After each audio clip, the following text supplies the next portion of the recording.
freaks have decided to test the limits of their cars and their bodies in a race where the forces of nature could endanger their lives. How far will they push their limits? 39-year-old Johnny and 38-year-old Vincent are motorcar race enthusiasts who take part in local and regional Gymkhana races. Johnny took over his father's chemical and fuel business last year. Vincent runs his own food import and distribution business. On weekdays, they are hard-working bosses, but on weekends, they make their cars work hard for them. Gymkhana is considered an extreme sport because people are driving a 200 to 500 horsepower car. You know, you could hit a tree or a cone and flip a car. I think I'm quite a different person in a race than on normal roads. You tend to be very cautious, being careful, but on the track, it's like you let the wild side inside you to just unleash it and have a bit of fun. So yeah, it's a very different thing altogether.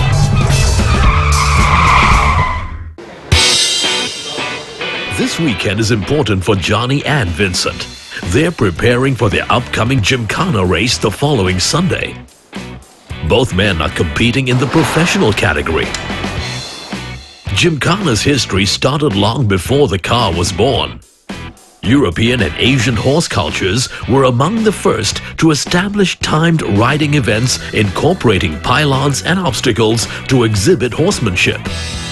The motorsport adopted the name since they share the same principles.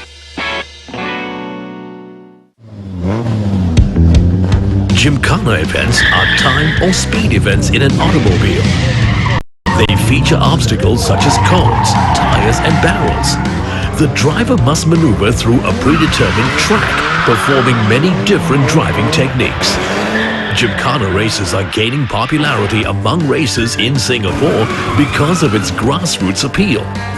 It's purely a grassroots event where we allow even the men on the street to participate in Gymkhana, and we want to promote safe driving and responsible driving. You want to race, you want to promote your skills, you want to do advanced driving, do it in a safe, controlled environment, and that's what we are trying to do in SMSA.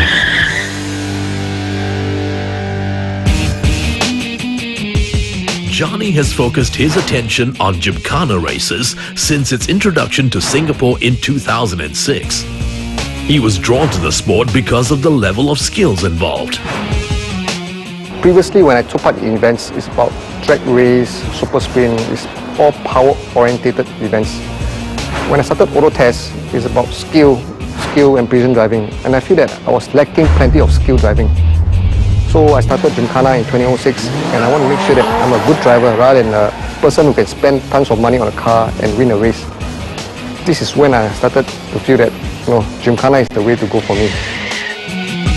What separates Gymkhana from traditional autocross events is that a Gymkhana race requires drivers to perform 180-degree spins, donuts, and drifting. It features a start point, a finish point, and some sort of obstacle to get through, around, or by, all within a certain time limit.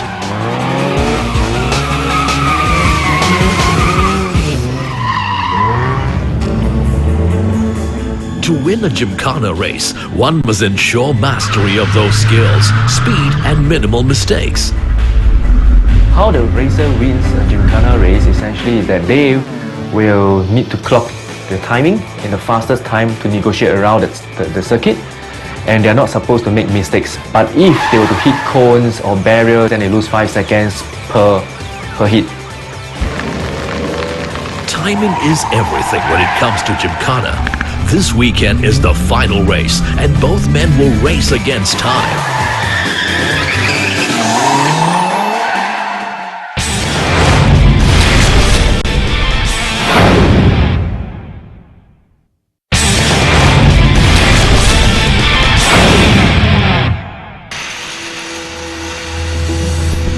Singaporeans Johnny and Vincent are in the midst of getting ready for their upcoming Gymkhana race. Like any form of action sports, Gymkhana racing involves elements of danger. One of the many ways that the G-force can affect the driver performance is due to the drawing of blood away from the brain as well as from the eye. This will affect their peripheral visions. At the same time, this also will constrict their blood vessels. This creates a very low blood pressure to the brain. In spite of these dangers, what makes these thrill seekers come back for more? Definitely the fear will always be there, especially sometimes when you make a wrong move and you realize that the car is going not where you want it to go, and it's kind of unexpected. But I think it's the fear as well that causes that adrenaline rush. Practice helps racers overcome their fear and trains up their control over their vehicles. It also helps to build up muscle memory. It's only through practices that you can commit all the movements into your muscle memory, because on the track usually it takes less than a minute to complete a whole circuit. So in that 1 minute you have to do a lot of different technical moves, and you execute it even without thinking. And all this is boiled down to muscle memory, practices and more practices. Participating in an event that was unheard of proved to be very challenging for them both. They had to learn the hard way, and there was no room for selfishness. They had to depend on each other for valuable information, as resources were rather inadequate. Basically, there are 4 challenges I faced when we started taking part in Gymkhana. First of all, I do not have a Gymkhana prep car. I have to source for handbrake shoes to make sure that the handbrakes works perfectly. The next challenge I faced was that we do not have a technical expert to seek advice from. So we got to go through the internet, source for information, how to do the certain techniques. Thirdly, we do not have a safe and controlled environment for training. We got to do it in some lorry car park or in Malaysia. The last challenges that I had was that all techniques were self-taught through trial and errors. You got to try this and try that. Sometimes you damage your car, you hit a curb, things like that. Vincent decided to take matters into his own hands. To gain more experience and learn more about Gymkhana, he joined the MX5 club and soon started organizing Gymkhana events for his club. I think in Singapore, everybody have that kind of mentality whereby, I don't want to involve in organizing anything. I just want to participate. When I was looking to learn more about Gymkhana and realized that I have nowhere to go, I just think to myself, rather than to be so passive, to wait for things to happen, why not just take an active stand and try to organize events and so on and so forth.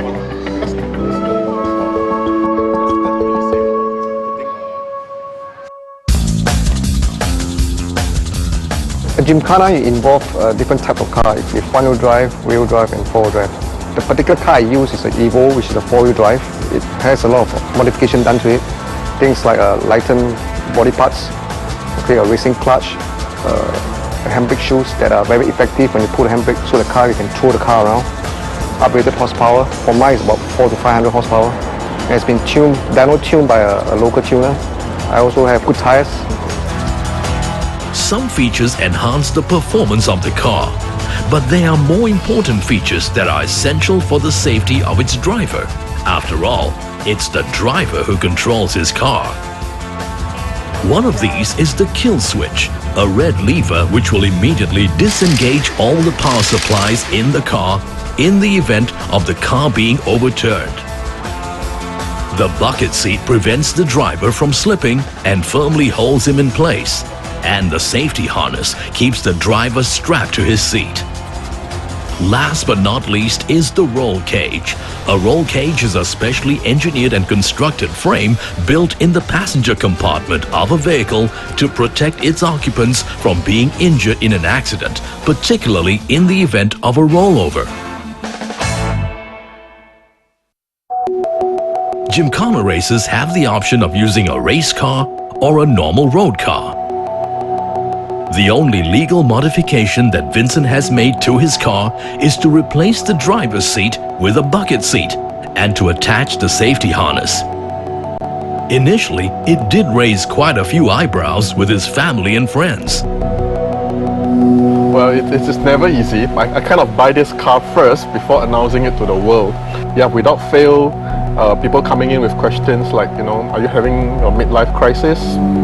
Why is it till now then you get this? And a two-seater, it was a struggle. And my wife was even saying, sell it soon, huh? You're not going to drive it for long, right?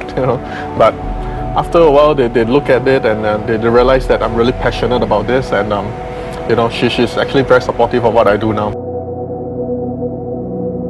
If you talk about disadvantage with racing in a daily driven car, regulation is one thing. The other thing is about drivability. A race car could have specialized tuning. Probably they're not as reliable. They could be very, very noisy. They could have stripped off all the interiors, no air cons, nothing at all to keep the car light. But for a daily driven car, you do not want to be caught in a jam with no aircon and everything. So you have to strike a balance. Vincent has forked out about $40,000 in the past 3 years to modify and maintain his car. It usually costs about $8,000 to $35,000 to buy a race car, depending on the kind of machinery you want. Johnny has spent close to $100,000 on his current car and its modifications.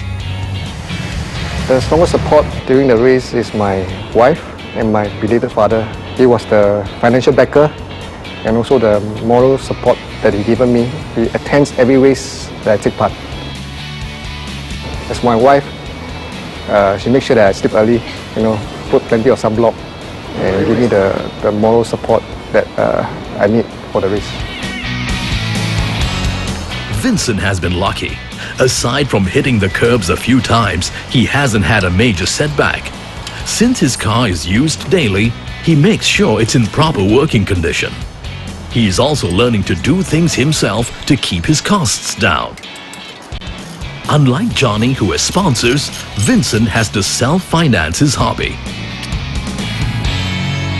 Racing does involve quite a bit of financial investment, I will put it that way.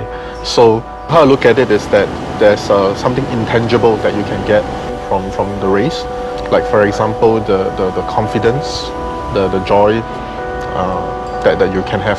But still, there's always this conflict in your mind whether that it doesn't make sense to be putting the money in that area instead of something else. So this is always something that one have to struggle with.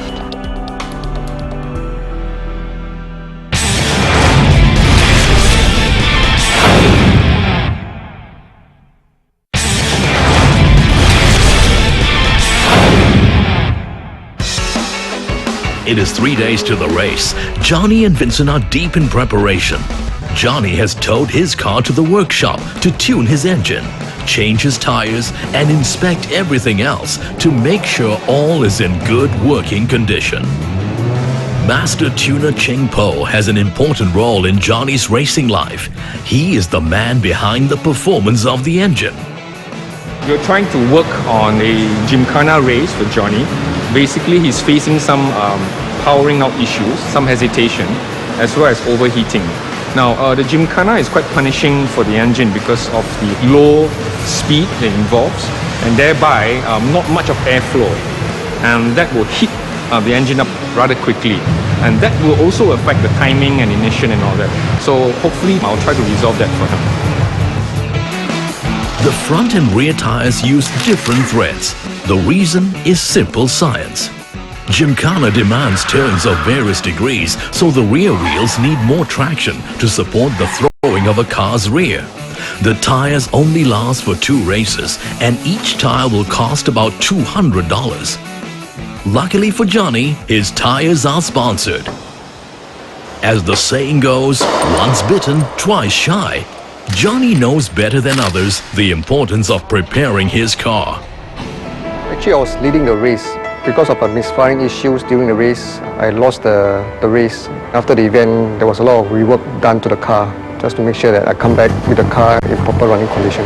Yeah, I was quite distraught, losing a championship for that year. Both cars are now ready, and it's time for some training cum testing of the car.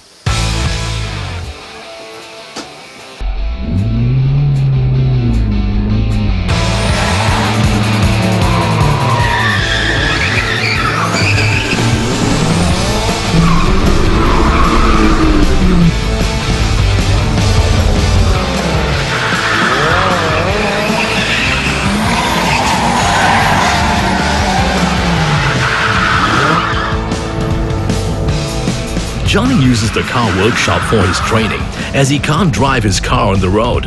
It's a good decision as he finds that the pressure in his tires is not right.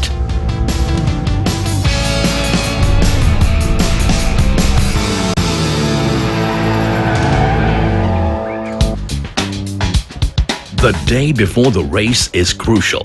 They need to have a healthy dinner, drink plenty of water, and rest well to be in good shape as the race goes on for 6 hours with only a lunch break in between. Since it's outdoors, the heat is energy sapping.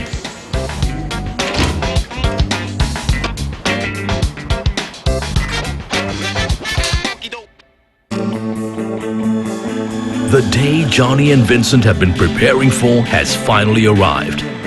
All safety issues have been considered by the organizers.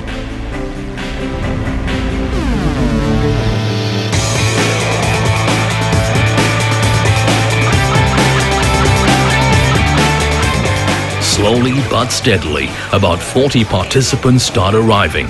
That's double the figure from last year's Gymkhana event. There are 2 categories, the professional and the novice.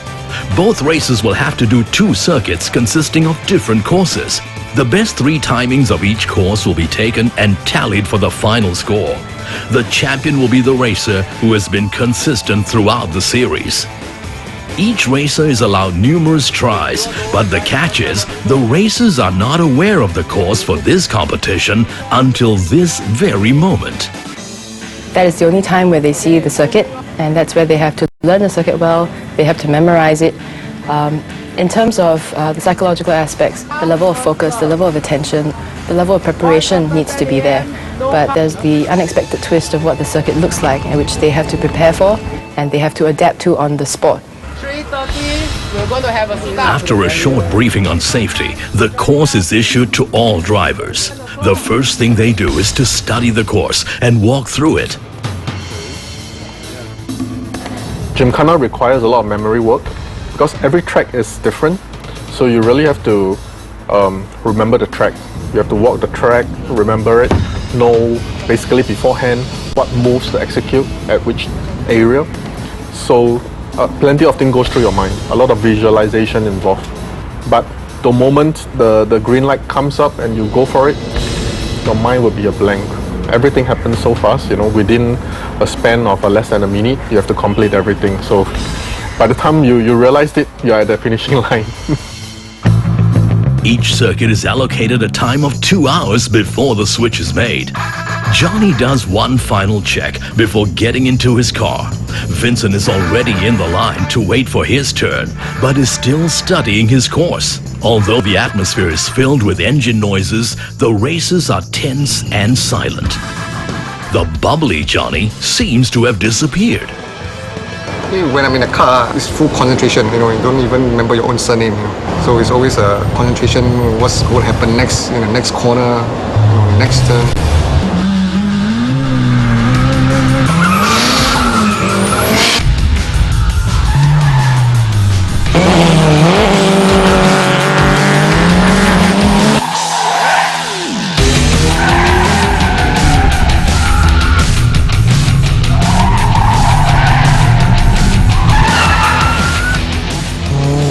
Johnny and Vincent have raced a few times now with a few hits and a few misses.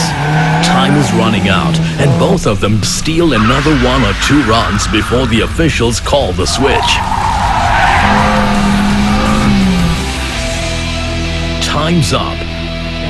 Vincent and Johnny look pleased, but there's one more circuit to determine their fate. Winning is an important element because every year we have a championship series. We need to clock point for every event. So at the end of the year, the person with the highest score will become the champion for that year. So it's always important to win in every race.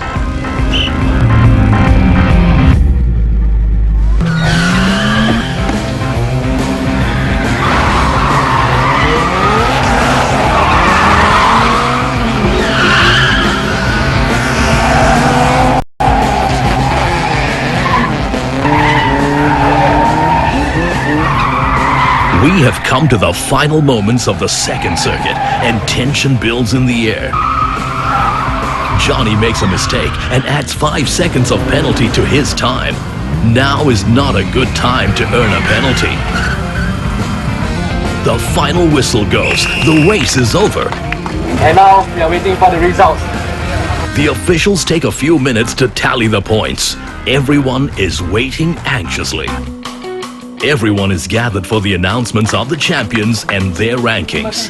For class 3, 122.65. Johnny. In spite of earning penalty timings, Johnny emerges 4th in the overall championship. Vincent takes the 5th place, but he seems content. The way this sport has changed me as a person, I think it makes me happier, because when you have a passion in life, it is really very different as compared to previously when you're just all work. It's remarkable to witness the mastery these two men have over their machines and their passion for the sport. They don't recognize fear. What drives them is the excitement they get, and risking their lives is a small price to pay for such thrill seekers.